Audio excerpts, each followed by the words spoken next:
It's too bright. It's like I'm in the sun. Oh, hi. It's me, Rich Fulcher. Welcome to TalkBox. Rich Fulcher's TalkBox. And Happy New Year. One of our first guests this year is an old friend of mine. He sits right there. And his name's Shenoah Allen.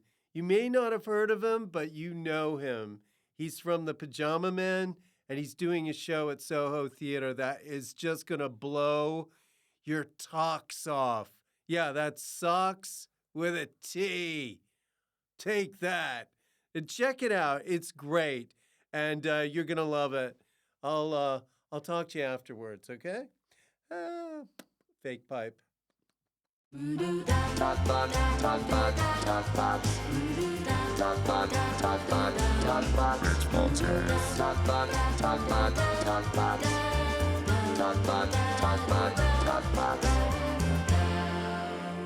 butter and jelly. Testing. 1, 2, 3. I am a little boy. Oh, hi. Shenoah. What are you doing? Hey, man. Good to see you. How long has it been? I don't actually know. It feels like about 10 years. Sorry about that. A whole decade. Because I moved to L.A. Yes. And I remember meeting you. We were in a bar. Yes. The Lion and Unicorn. Yes. Yeah. That was a great place. It was. Whatever happened to it? We stopped going. I don't know. Yeah. Isn't it funny how things change? Yeah. And so I went off, and then I was in LA for about, 10 years. And then I came back during COVID. You've been back that long? Yeah. But I guess you don't contact anyone while it's COVID and then. No, Yeah. I believe in full no contact during COVID. And afterwards. Yeah. No. Hey, it's a two-way street, That's true. Come on, man. So, you have been, just a quick wrap up, you've been, the last 10 years, you've been doing loads of shows, but you're known earlier for being in this group called the Pajama Men. Yes. And a group of two. For listeners who don't know, who is the Pajama Men? The Pajama Men are myself. We're going to put a little graphic up. Yes, Shenoah Allen and comedy partner Mark Chavez. And we spent about 20 years bouncing around the world. You went everywhere. Being morons together. In fact, my oldest kid, his first show he ever attended was your Pajama Men show. Really? Yeah. Well, that's nice, I hope. And we had to take him out of the show because he was screaming. Not too loud, but we were very sensitive to you guys. Did we scare him? Yeah. Because there were some scary parts. You did this voice that goes really low. Yeah. There's a lot of kind of that one wasn't. Yes, and you can do it. Sorry. So we took Now him I got out. the No, whole it was sort of like, we were overly sensitive. Like, some people don't care if their kids are screaming, but we did. Oh, that's nice. Yeah, because, we understand what you're going through on stage. Yeah. You don't want any distractions. Well, some people, they have memories of theater and they go, that's what made me want to get into showbiz, And I don't know, how's your son doing? Is he more crying like baby? Is he like this is I've never setting a foot in. He does have the bug a bit. Good. But I'm not pushing him. Not pushing him. Yeah. He's got auditions tomorrow and Thursday. No. Yeah. So, when did you guys sort of go? Is it over, or is it like you're taking a break? I'll always leave that door open. I think there's something enticing to me about coming back older and saying, we still got it? Yeah. Kind of come together and because make you another guys show. had quite a following. It was a totally improvised show. We did that, and we did kind of narrative sketch that was built out of improv. I'm just going to say it was all made up. It was all made up. It was often the same night to night, completely improvised, pure Right. coincidence. And so you guys just sort of like went your separate ways. Yeah. You're both from New Mexico? Yes. Yeah. We started working together when we were in high school doing improv together as 17-year-olds. And then we started touring the Canadian Fringe Circuit in 2000. I did that. 2000. Did you? Because you go all the way across the country, right? So they happen like every 2 weeks, and you go city to city, and you can just do it. Amazing. It's really fun. I just did Winnipeg. Which is a good one, actually. It is. Yeah. Don't underestimate Winnipeg. Yeah. They will get you. Yeah. I had a friend, Dave, there that said Winnipeg sounded like a game show for pirates. And that was my favorite Winnipeg joke. So I'm repeating it now. Great hockey team. Bert Cummings from the Guess Who. How about it? Don't know who that is, but yes. He owns a lot of Crash Test Dummies. Crash Test Dummies. They're from Winnipeg. Lots of things. Yeah. So stop it. I No. won't. Yeah. Canada's Royal Ballet, I think, is in Winnipeg. Yeah. You know? So what is it about? There's a lot of people from New Mexico doing improv and stuff. Is it big for that? I think it's found its footing there over the years and years. When we started, there wasn't anything there. So did you just start it yourself? we were very DIY. And we had a book of Viola Spolin improv exercises. I had that book. Yeah. It's for kids, right? Yeah, and you do all this sort of space objects, they call them, you know, and you mime stuff and pass it around. And we had a little troupe that we made. And did you have a funny name, the troupe? Yeah, we were called Da-Da. Nice. And we did long-form improv. And that's kind of how we know each other, weirdly, because that sort of Second City DNA was in that book, or that book got into very Second much. City's DNA.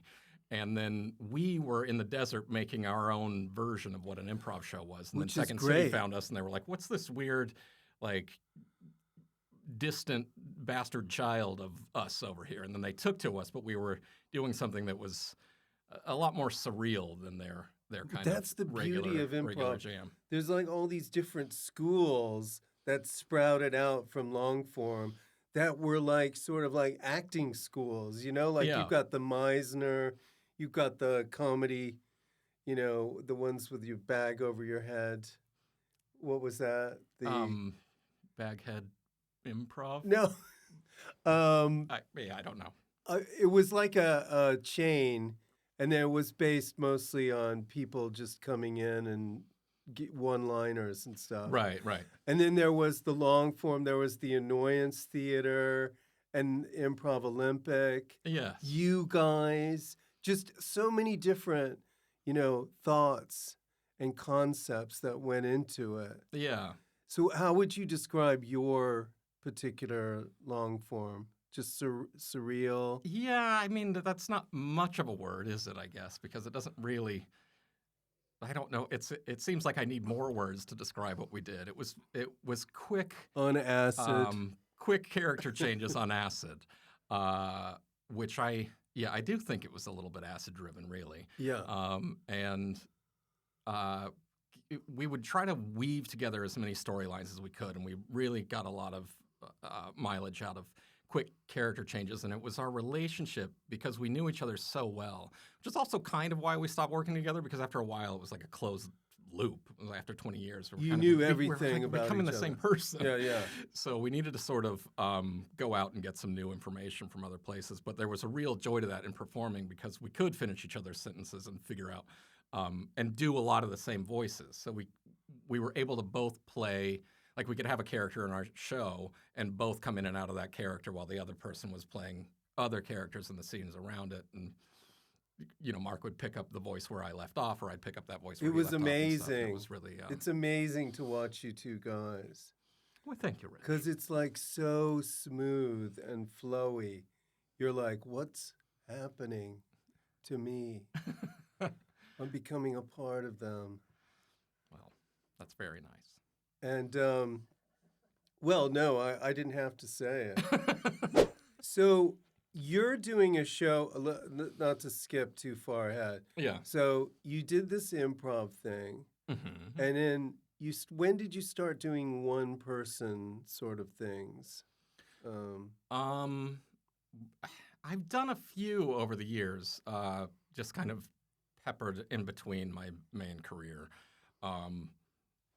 But this is the first time I've done like a stand-up show, and it's theater stand-up, I guess. It's not like a straightforward stand-up show, but this is. So this show that you're doing, upcoming at the Soho Theater, February 18th to the 21st, with a matinee. Yes. This show is like a stand-up show, but theater. Yeah. It's about my life, and it's sort of. It has something to do with how I became someone that does a lot of characters. That's one of the themes in it, is this kind of chameleon approach to life, because I often don't feel comfortable in most situations talking in my own voice. That's what they say about people that do characters. Right, yeah. They're not comfortable as a singular person. Yeah. Which is also why I have a theory about this. Like in stand-up, a lot of people start to copy people when they first start out. Uh-huh. And then they gradually develop their own style. Yeah, well, it's like it's a vehicle, I guess. You know, you get to, if you have a rhythm, then you're able to get up and do it. You can sort of pretend or something. And that can be annoying in stand-up or slam poetry or whatever it is. You start to hear the same rhythms coming out, and you go, fucking, I know what this is already. Like you get impatient with yourself sometimes. Is that right? Certainly. Yeah, I'm not just making fun of everyone else. But I think for me, it's I gravitate to characters out of fear of like being found out or something. Yeah. People are going to see who I am and where I'm from and go, we know you. I'm like, well, guilty. Also, you can blame it on the character if, something happens. That character did it. Yeah, exactly. Yeah, I didn't say that horrible thing. The bearded mongrel said it. Yes. Is that okay to say? Which character said that? The 18-foot buzzard said it. Yeah. I think we're safe there. Yeah. So, so when you started out doing stuff when you were little, did you do mostly characters? Or? Yeah. I was a loud kid that did a lot of voices and class clown. Class clown, to a degree, and class got punched a lot by my brother. Really? Older? Clown. Yeah.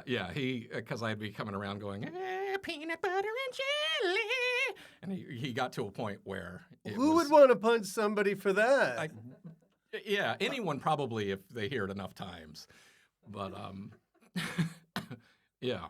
So you would say peanut butter and jelly. I mean, I was always growing up. I remember my mom. Peanut butter and jelly. Yeah, is that it? That's your. God, okay.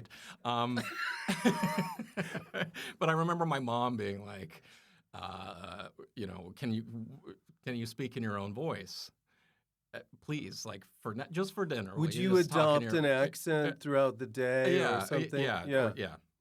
Yeah, and then later, in dating and everything, where's the real Shenoah? Who's the real Shenoah? Yeah, I get it. Mm-hmm. I get it.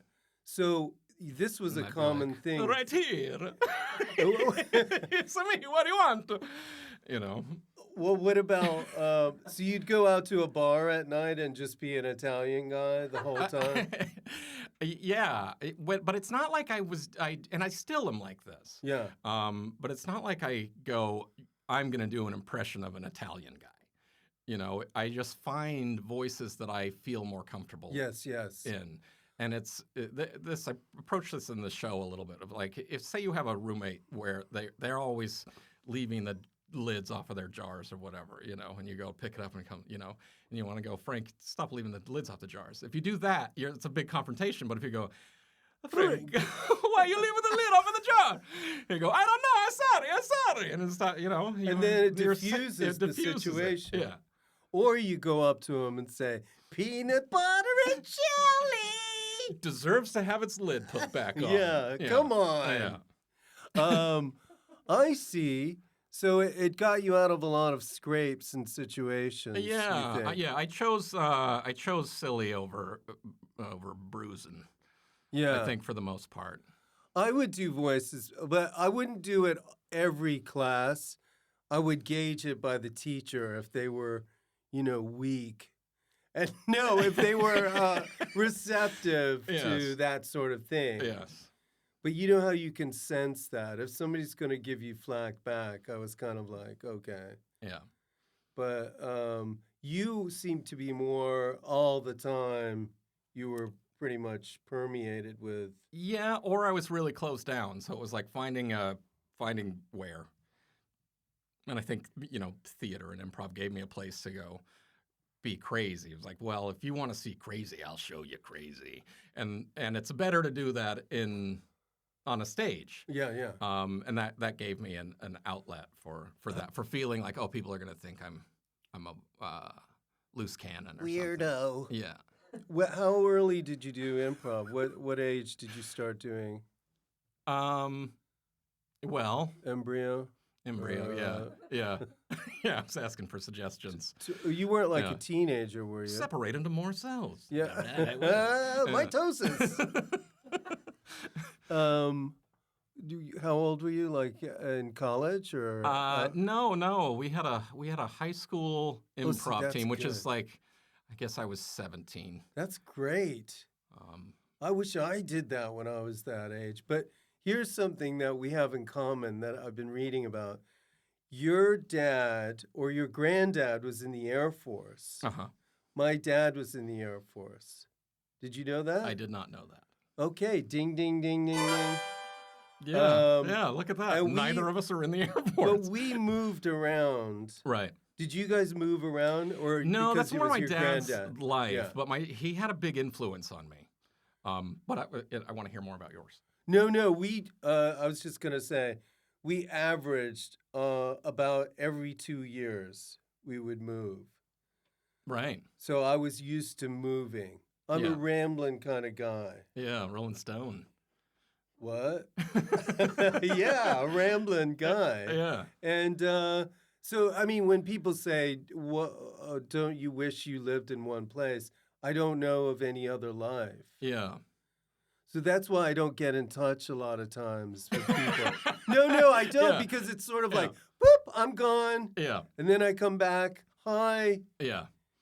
Yeah, no, I've lived a pretty solitary life myself. I mean, I have my closest, my nearest and dearest, but I don't, reach out. I don't reach out a ton. Yeah. So you grew up and you stayed in New Mexico most of your adult growing up. Yes. Yeah. Until I was 20, I guess. And was it Albuquerque or was it? Yeah. Yes. Yes. Breaking Bad. Put it on the map, kind of. No, did you ever see Gene Hackman? The man himself? Yeah, live didn't he and in live person? around there? I never saw him. Okay, yeah. But it doesn't surprise me that he might have lived there. He's got the right face for it. Yes. He's got a desert face. There are certain good New Mexico people, right? Yeah, definitely. Yeah. A lot of good ones. If It's a wild place. It has everything. Because it has 2 national laboratories. It has Los Alamos. Weird. Yeah, totally weird. Stranger Things. Stranger, and nuclear weapon development and all of that stuff. And a big Air Force base, and then a big university that has a huge medical program. And then there's like a huge influx of people that have come to the desert to like find themselves. So there's all of these hippies. And then because isn't there something about the latitude and? I guess so. Yeah, okay, and it's also just beautiful there. And then it's minority Anglo white. So there's a strong Mexican population and culture and Native American population and culture. And all of these different things sort of come together to Coalesce. make a cocktail of Wonderment. wonderment. It's Yeah, called the yeah. Land of Enchantment, New Mexico. And is there anything about Albuquerque in particular that makes it kind of interesting? Or Well, is... I feel like if all of Burning Man attendees came to Albuquerque, no one would really notice. Oh, nice. You Yeah, know? because now Burning Man is all a big deal. Right. Now all the people that are trying to be cool have gotten involved. Mm. It's not the same. Right. Yeah. It's like a bowling league now. Yeah. Bowling leagues are cool. Yeah, I used to be in a bowling league. And another thing is, we were stationed in Arizona, Right. which is next door, but it's not New Mexico. Yeah, it's a different But vibe. I just thought I would say that. Yeah. New Mexico embraces its culture a lot more, I'll put it that way. You know, we don't have people with guns on the border like Arizona does. Right. New Mexico is pretty laid back compared to Arizona. Yeah. Yeah. So you started to leave New Mexico when you were about 20. Yes, I went to the Del Arte International School of Physical Theater and studied clown, mask, nice. dance, melodrama, yes, and mime. Now, where is this? Northern California. Oh, okay. Blue Lake, California. Nice. I spent a year there and then came home, reconnected with Mark, and we hit the road to the Canadian Fringe. And that's when it all started. Mm-hmm. Yeah. So your show, though, this show that's coming up, Yes. it's about your childhood? Yeah. Yeah, growing up in New Mexico. And as you said, my grandfather was in the Air Force, but he was also he was a base commander and a test pilot, but most interestingly, he was a NASA rocket engineer. Holy shit. And he was... Did he know Chuck Yeager? Yeah, he did. He did? Yeah, yeah. And he flew with John Glenn in a fighter Holy jet. crap. And was head of rocket testing for the Apollo moon landing program. So he's a big old NASA guy. So It my must family have been has cool this like fireworks in the 4th of July, right? Yeah. Certainly for my dad there was, because he went to some missile tests and stuff. But did you ever go down in one of those missile silos? I have been down in one I of those. did too, once. In New Mexico. Crazy. An abandoned one. They'd taken the nuclear weapon out of it, and it's 7 stories deep and wet and dripping. And the door on it was 1.5 feet thick steel. Yes. And you could push it, and it would be moving this fast. And then when it finally closed, the inertia, it would make the most deafening. And I got my finger caught in it. And Yeah. That would have been a story. Yeah. But what really dawned on me, because I was a kid, Mm-hmm. is that in order to launch the missile, if one of the people went crazy down there, Yeah. the other one had a gun to shoot the other one. Right. Yeah. Yeah. I mean, they had to do it simultaneously Yeah. in order to do it. Yeah. So there's a Something flaw about in a this. gun. There's a flaw in this because the guy with the gun could go, do your side. Wait, maybe I've got it wrong. Did they both have guns? Or no one had a gun. Or maybe there's a third guy with a gun. Did I see this on TV? I don't know. Write in if you know about this. One of them has a gun. Yeah, it's not me. But if any resort, they had to do it at the same time. Yeah. Yeah. So Also, when you take the bomb out, it's like every floor, so that they can go up and down and monitor it and do whatever they need to do, is just a steel grate that stops at the missile. So after it's gone, it just drops into hell, right? Basically, it was really spooky going in there, dark, and no handrails. Wait, you just go down there in the dark? Yeah, we just snuck in. That's great. I had a friend that got sent to military school in high school and found out about it, and so we just went in. Oh. Yeah, nothing like dropping acid in a nuclear silo, you know what I mean? I always threaten my kids with military school.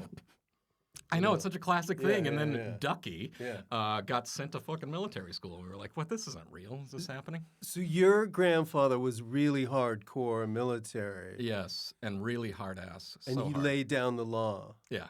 he would. Okay. Yeah. Which I think has shaped part of my personality in feeling like I need to hide. You know, like, oh no.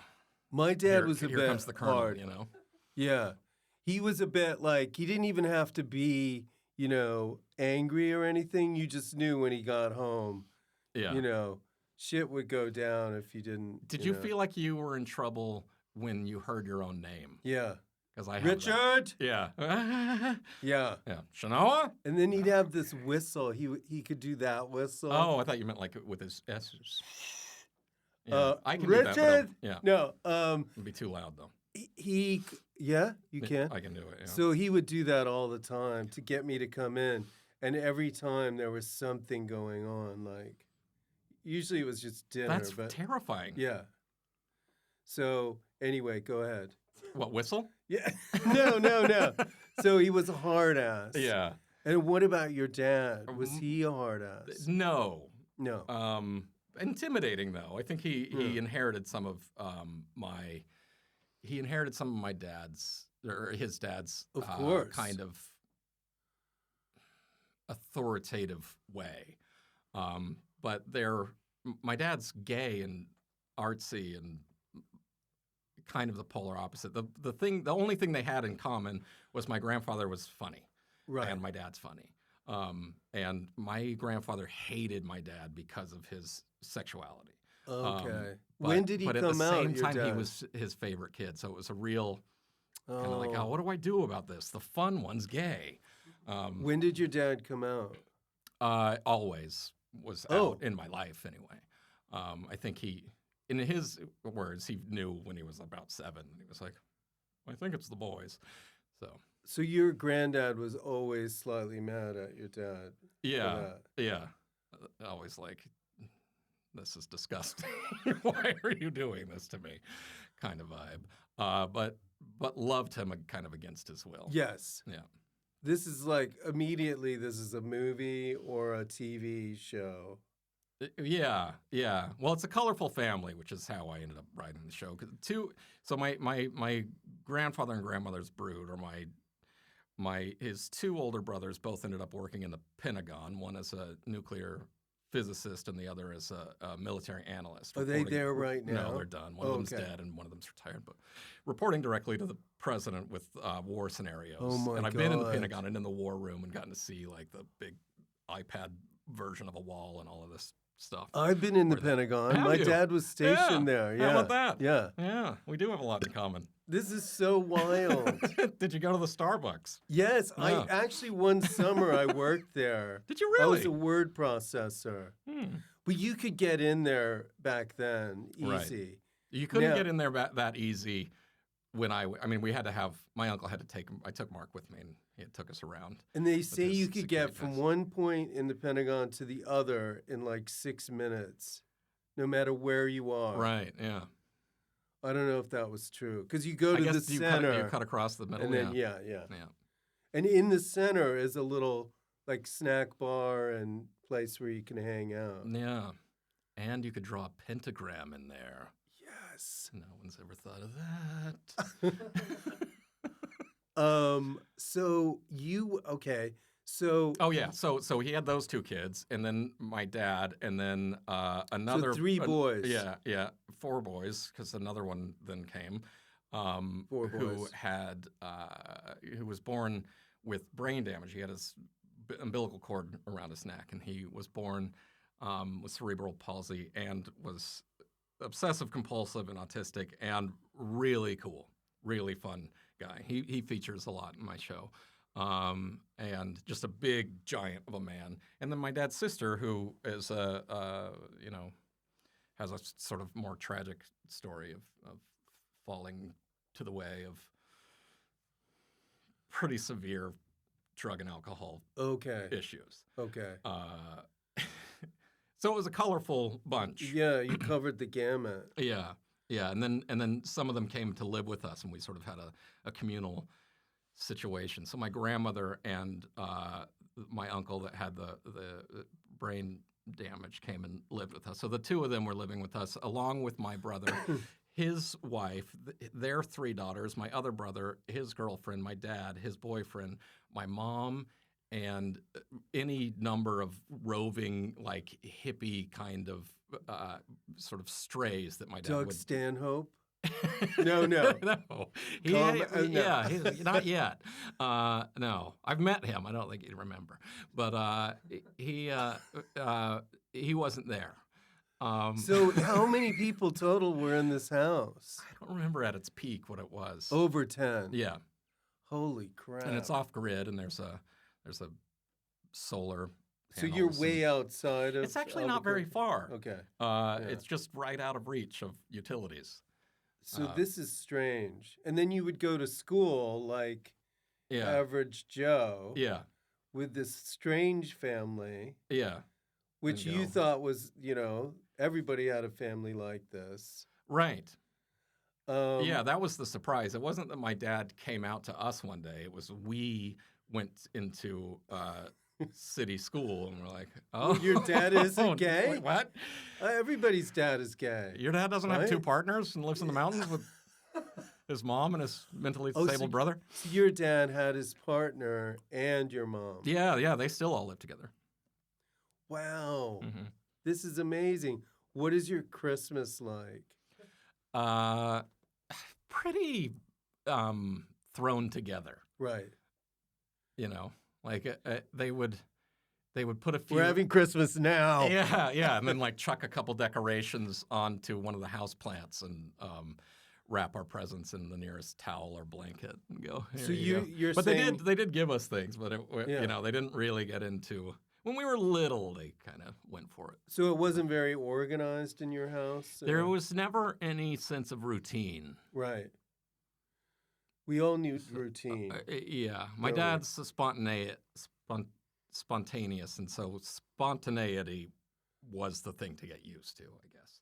So he would change his mind. If you go on a walk with him, you think you're headed somewhere, and he'll go, I think I'm just going to go in here for a minute. You go there instead. Okay. And then time is a very loose concept. Which I can understand. I mean, I kind of like that now, but it's frustrating when you're probably a kid. Yeah. And you don't quite know what's what. Yeah. It's like you kind of want to know. Yeah, you think, okay, this is what we're doing. Oh, it's not what we're doing. We're doing that. But I think I've come around. We're having dinner. Lunch! No, breakfast! Have a snack! Okay. Go upstairs! Oh. Eat a peach. I don't have a peach. Watch Boy Meets World. Doing it. Sorry, I love you. It's okay. This episode's almost over. So, how did you get along in school? Were you like, did people gravitate towards you? Not at first. I had a lot of trouble my first couple of years of what we call public school. I guess it's the opposite here in the UK. A public school is a private school, but this was a state school. Yeah. But I grew up in a private school that my dad actually ran. Really? It was a Waldorf school, which is like a kind of. It's a style of school, isn't it? Yeah, where everything's taught through painting and drawing, and wood blocks, storytelling, big crayons, no pointy crayons. I've heard of this. It's not Montessori. It's Waller. It's very. It's the other one that's not Montessori. The kids do yoga. They probably. Kenny, that's not that funny. That kids do yoga. What are you laughing at? Just trying to find their peace. You can't take them anywhere. Not if they're doing yoga like that. So you went to high school where your dad was running it? No, I went to up through the 5th grade. Okay. I went to his school, and then the school disbanded, and it just went apart. It's built with wood blocks, and it was built with wood blocks, and then one of the teachers had a psychotic episode. As one does. And he was actually my favorite teacher, and he had a sort of a schizophrenic delusional state happen to him where he suddenly found that my dad was the devil. Right. And bought flowers for everyone, bought flowers for all the kids and all the teachers, and just started sort of poisoning everyone's ear that he was bad. Yeah. And he was a very charismatic teacher, and essentially because my dad was gay, that he remains gay. Do you think that's why he thought that? Yeah. Well, that's why he had this like biblical sort of thing take over his brain. Right. And then they voted my dad out, and then the school collapsed. And then I went into the state school, having come from this like storytelling maypoles and colorful Halloween parties and painting and drawing to like, where's your homework? What? You know? I brought this flower. Yeah. That's not calculus. Yeah. Look at it closer, sir. Then let me ask this. Why is it that most people, like even, I guess they have to grow up in a religious background, but a lot of schizophrenic people go religious. Yeah. Yeah, I don't know why they're suddenly like, I'm God. Yeah. And then go on a rampage. He ended up in a mental institution. Right. But the school had already gotten rid of my dad. And how did your dad react to all that? He says now that he's relieved, that he was like happy, that he was like, that I'd had enough anyway. But I think that's a little bit, I think it must have been kind of brutal. It was brutal for me. I went on vacation. One of the students, it was my little best friend at the time, moved to Santa Cruz, California, and I went with her for 2 weeks. Yeah. You know, and her bodybuilder dad, who was like painted himself red to compete in, like with a red tan. Nice. He was short and really muscular, and was we it all Trump? No, no, it wasn't, thankfully. But we, slightly darker tanning product I think he used. But we went to Santa Cruz, and then I came back, and the school had folded, and my dad was. So this affected you. Satan's spawn, or I was Satan's spawn, and my dad was. This had to be a big effect on you. That was where it all went crazy. Oh, geez. Because then I went into a regular school. Nobody was anything like everything. The curriculum was entirely different. No one accepted gay people. Everything had to be a secret. Everything was regimented in a way that, like, standardized tests and stuff. It was an all-American high school. Yeah, with 2,500 kids. Cheerleaders and yeah, school buses. Yeah, I know football that. teams. I know that. Yeah, wrestling. Yeah.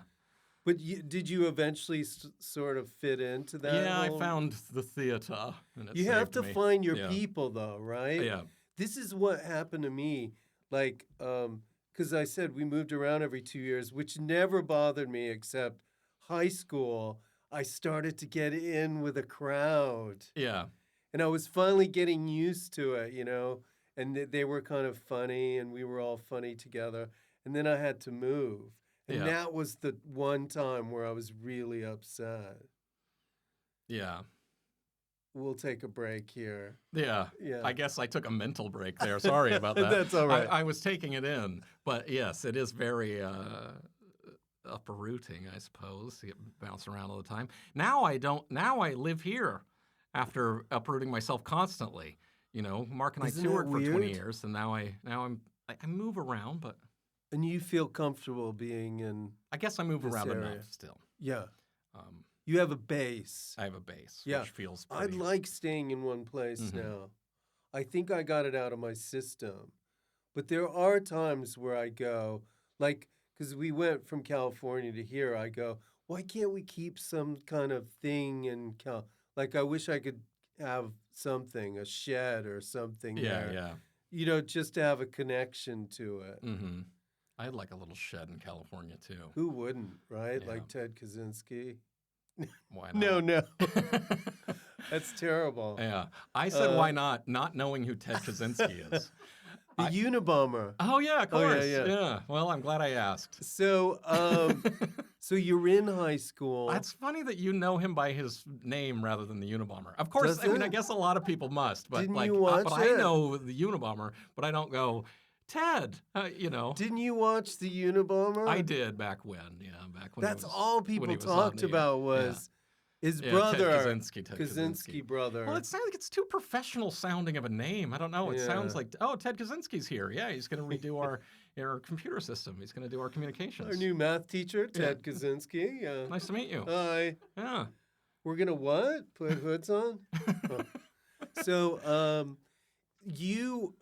there's something about you're like 13. You started to get into what, goth culture or Yeah.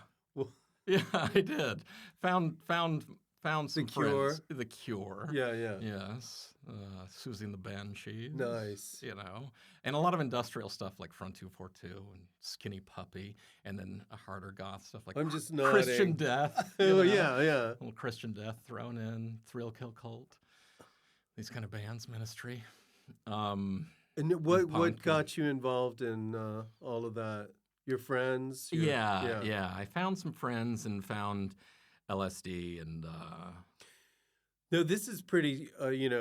For a teenager to get involved in that was pretty. Was that the norm in New Mexico? Or? No, I don't think so. Usually but, it's beer, right? Yeah. Yeah. That was the same year.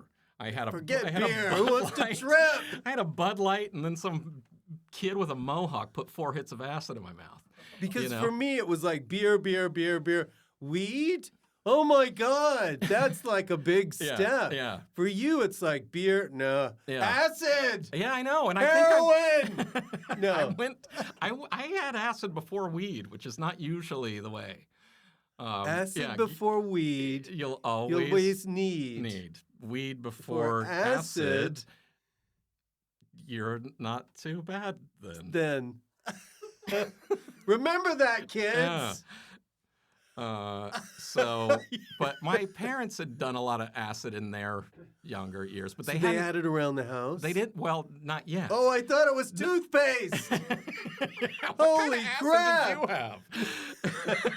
No, my dad's the devil.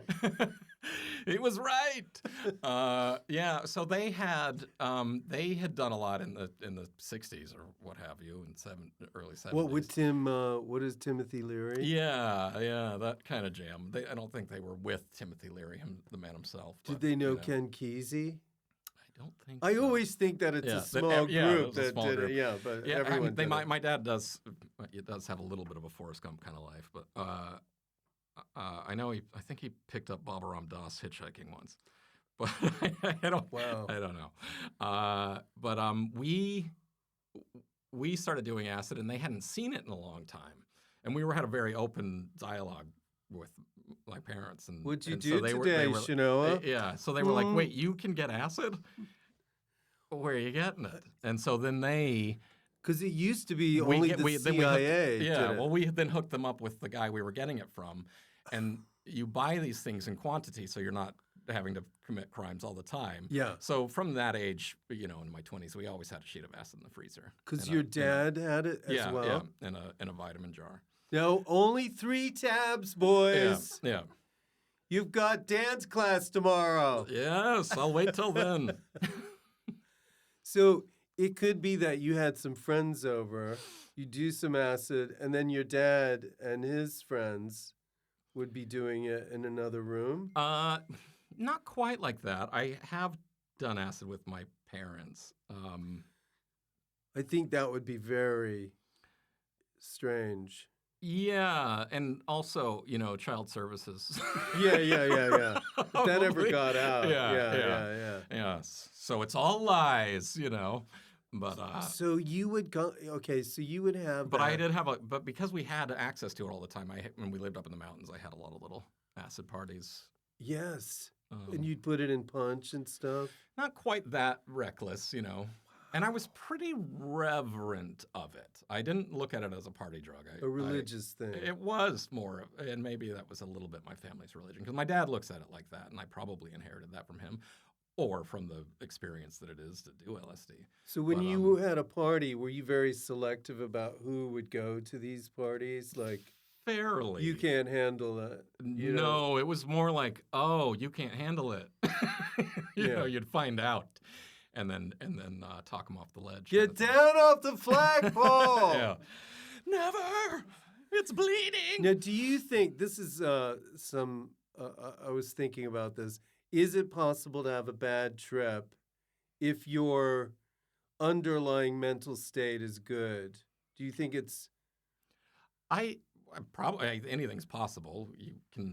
Anything can trigger somebody, but I think if your underlying mental state is good, you're more likely to have a nice time. Because to me, it seems like it exacerbates what you're already feeling mentally. Yeah.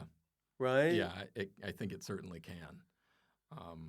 So it's dangerous. But then at the same time, if you tell someone that and then they take it, they're going, wait, how's my mental state? And then they might start to freak out because they're worried that their mental state isn't stable. So I don't know.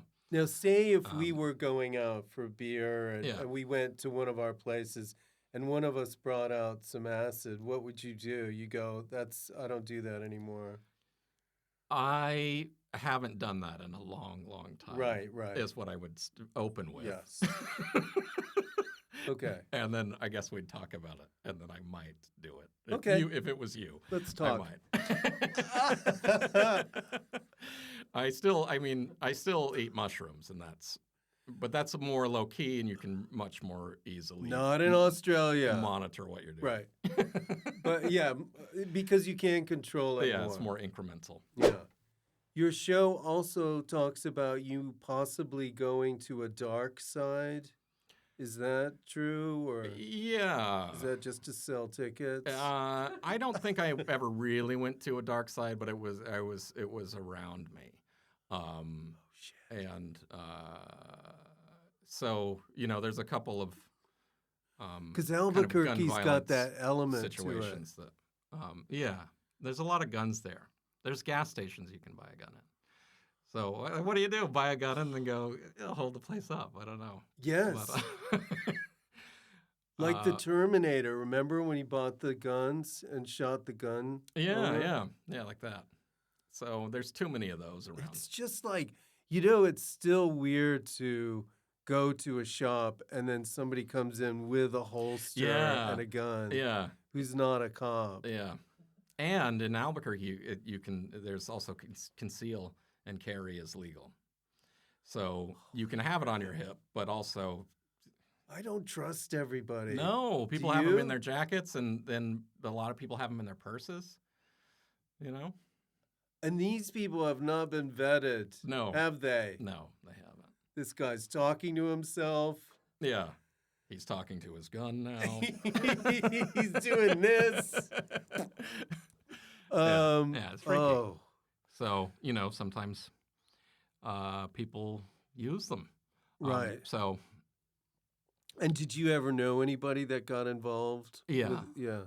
Okay. Enough said. Yeah. Well, maybe. I don't know. Yeah, I do talk about these things in the show. Yeah. Watch the show. But, if this is in any way interesting to you, which it is to me, you gotta watch this show. Yeah. I mean, it's a sweet show ultimately, but it's it does. I do get into some stories about gun violence. And is it a storytelling show? It is. With audio, you said. Yeah, with some recordings of my family cut into it. And with their permission? Some ha-ha funnies to keep the ball in the air, Don't want to just leave you all high and dry. It is funny, guys. But a lot of the funny comes with you set the groundwork. It's a dramatic kind of upbringing. Yeah. Yeah. It's real. Yes. Some people, they grow up and it's la-di-da, right? I guess. I mean, I think anybody's life is got to be pretty crazy. To be a human is a wild thing. But I will tell you this. I do know some Americans, and they go up to Edinburgh and stuff, and what they think is a wild show about their upbringing is just about them drinking when they were growing up. Yeah. Whereas it's not that big a deal here. It's people drink younger here, and they don't understand like what's so wrong with all the, because it's more puritanical in America. Yeah. The first time I went to Edinburgh, we'd just gotten there. I'd never been there, and you get there and you look out over the, you see that amazing skyline from Waverley train station and the castle and everything. I've been there, but I've never seen the castle. Next time you go, it's very arresting visually. But we got out and we found our little place to stay, Mark and I, and it was a foggy night, and we went out to get a beer. One bed. And yes, holding hands. And these guys came spilling out of this bar, wasted. And this was a fun kind of drunk. I've never seen people quite like this. And they were just going, ah, ah. And there was an ambulance parked in the street on one of these narrow little cobbled streets with a ramp going up to the ambulance, and a guy in the gurney in the ambulance with a couple of paramedics around him. One of them ran up the ramp and went, whoa! I'm paralyzed. And then they ran off and went down, and I was like, they know how to party. That's good. Yeah. Were you guys drunk at the time? We'd had a couple of beers, but we were just going, okay, we're here. We're in Scotland. You're just what is sorting this place? things out. Yeah. I was one of my first times in Edinburgh. It was like a hen night, and there were like 3 women out, and one of them I remember just is puking, and the other woman yelling down at her, "Barbara, stand! Barbara, stand! Barbara!" That just came out in my head, as a mantra. Yeah, I was going to say, I think I'll do that in my meditation. So I mean, everybody's upbringing is unique, but not as unique as what you've had. That's what I'm trying to say. Not everybody should do a show about their life like you. Thank you. Yeah, February 18th through the 21st. With how many matinees? 1. Just 1? Yeah. Come on, do another matinee. Listen, right? Lou, get another matinee. No? Okay. We'll see about it. Depending on demand, we might add some more matinees. I know. You know? Right? People are going to flock to this thing. I think so, Yeah. Who doesn't want to hear about me doing acid in Albuquerque in the 80s? Well... 90s. How old am I? No, but 90s. What it is through everybody's experience, you find a universal, concept. You're growing up. Yeah. You're learning the world, and everybody's got their own little experience. Yours just happens to be a little bit... I felt like there was enough going on that I could talk about it for an hour. You haven't seen the show, but that's okay. I won't hold it against you. We have a segment called Fill in the Blank. Okay, I will give you a question. Yes. With a blank in it, but you fill it in. Don't have to be funny or anything, okay? All right? First question. I am most at home doing blank, no matter what time of day or where I am. Eating corn. Eating corn? Yeah. That's really good. Thank you. Do you just have corn handy? Yeah, just a quick draw. Were you just saying that holsters. To be funny? Yeah. Okay. Am I undermining it by being silly? No, I mean, that's good, but... I like the idea of corn holsters, just to... do you have a go-to snack, though, that you like? Well, it is corn-based, actually. What, corn chips? I like corn chips. I'm a fan of corn grits. Also, the corn meal that you make the tortilla wraps. Mm-hmm. You mean like tamales? Yes. Yeah, same thing. Polenta, deliciosa. Here's one thing. Is there a good Mexican place in London? Because I would love to know. I haven't found it yet. Oh, okay. Because it seems like that's the one thing that might be lacking with the cuisine. I think so, yeah. Yeah, okay. 2, I am the best at blank in my family. I am the best sculptor in my family. Really? Mm-hmm. Because it seems like you have a lot of artists. I brought one. Do you want to see it? You brought one of your family? No, I brought one of my sculptures. Oh, I feel like this is a setup Yeah. now. I totally No! am abusing this question. I set you up. Yeah, you set me I up. threw it up there and you went, Yeah. So lately, in my when I'm not writing and stuff, I'm getting into bronze. wait. And I So what do you, oh my God. This is so heavy. yeah, I know. Look at this. Now, this is a crow. No, Yeah. what kind of bird is this? Well, it's a crow. It's a Right. raven technically. But Ow! I know he bites. Look at this. And why the hand with the little crow? Well, I don't know. It popped into my head, and so you make it out of clay and then cast it and whatever. And you But, casted it. Do you pour the bronze over it? Yes, well, I have a lot of help at a foundry Oh doing my that. God. But I don't even know what a foundry it's is. a place where they cast metal. Did you have a glob of clay here and go, what should I do here? Yeah. No, I'll do- I thought I somehow I conceived this and then did it. This is amazing. Um, Now, if you want to purchase this, yeah. it will be for sale. Yeah, for- it's my only merch, and it's Right. 50. It's 50 grand. But Somebody it's my will buy one that. item, Yeah. and it'll be for sale at every show. Somebody that's into this will buy that. Now, will you do more of these? I've been doing. I have some others. And, You know the one you have to do now is a big bird with a little hand. Oh, yeah, coming that's out a of good the idea. stomach. Yeah. yeah. Oh man. Or a little guy coming out of his. What do you call pant leg. it? What do I call this? Yeah. Raven hand. Nice. Nice. Okay. 3. Blank is getting too much for me as I get older. My phone. Yeah. Sorry, everyone probably says that. It's getting heavier, right? It's getting too much. It's too much. Well, too many things happening. Yeah, the news is obviously just the most terrible horror show. It's a hard gateway to go to to hell, the sleep. phone. As soon as you open it, you can even try to avoid everything and open it and go, ah. It brings out stuff. Mhm. Yeah. 4. My best Halloween costume was blank when I was blank. My best Halloween costume was a giant when I was probably 30.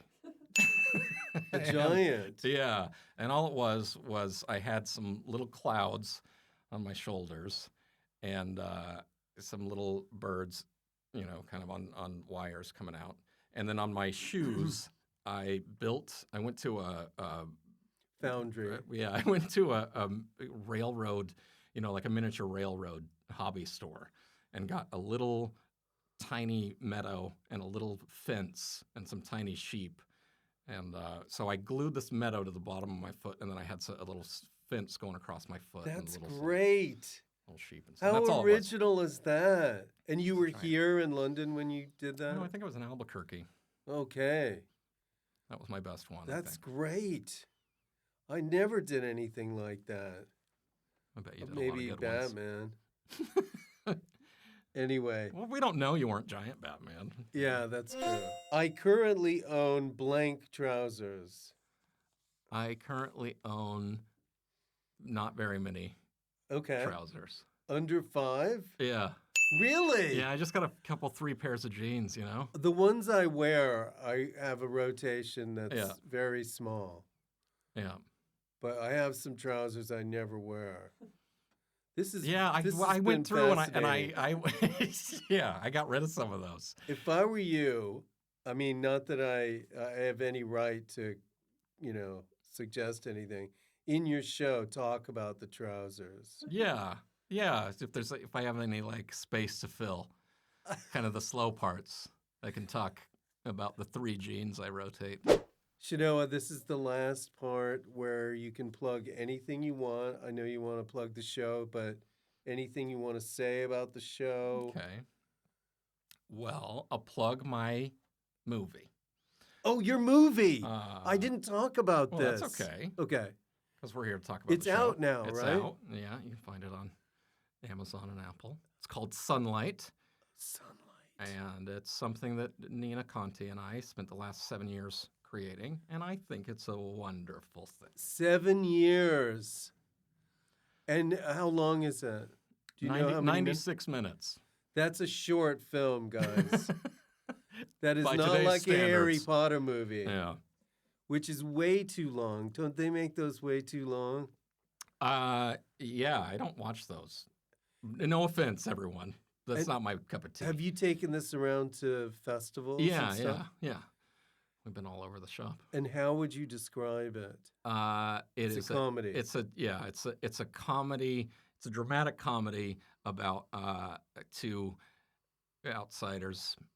One is a woman in a monkey suit who refuses to come out of it, and one of them is a suicidal radio host, and Not that old chestnut. they find love through the mask.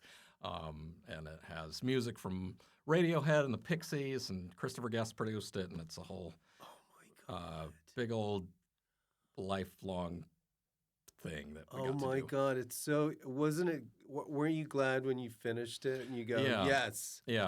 Yeah, and I've tried other things in that vein. Yeah. But this one I actually like. Nice. I watch it and I don't go, why? Well, it's a must. You've got to see this. But if you're in town, buy tickets. Soho Theater, February 18th or 18th of February to the 21st. Yes. What day is the matinee? 'Cause Saturday. some people like a matinee. Yeah, I like a matinee. It's, Saturday. Punchy. Have a little Mexican food. Go, what, right? Yeah, and then come tell me where you had it. Oaxaca. No hoka. No? No? Okay. No, and they don't even spell it right. All right, we'll edit that out because they are a big sponsor of ours. Anyway, thank you for coming, Shenoah. Let's, meet a little bit sooner Yes. and have a little acid. Sounds good. Can't wait. Yeah. Wow. Wasn't that amazing? How many people... Oh, I lost my pipe. How many people live a life that wild? Not me. So listen, remember how I told you you can ask any questions and I'll answer them? Well, this guy, Hi Guy McFly, asks me, what's your favorite breakfast? Or as I like to say, brekkie. Now, I like pancakes and I like waffles, but I think my favorite right now is the French toast. You dip the toast in egg and eat it. It's fun. All right. It might change, but listen, Guy McFly, good question. Keep it up. Ask some more, okay? Wait, I found the pipe. There you go. Talk to you later. TalkBox.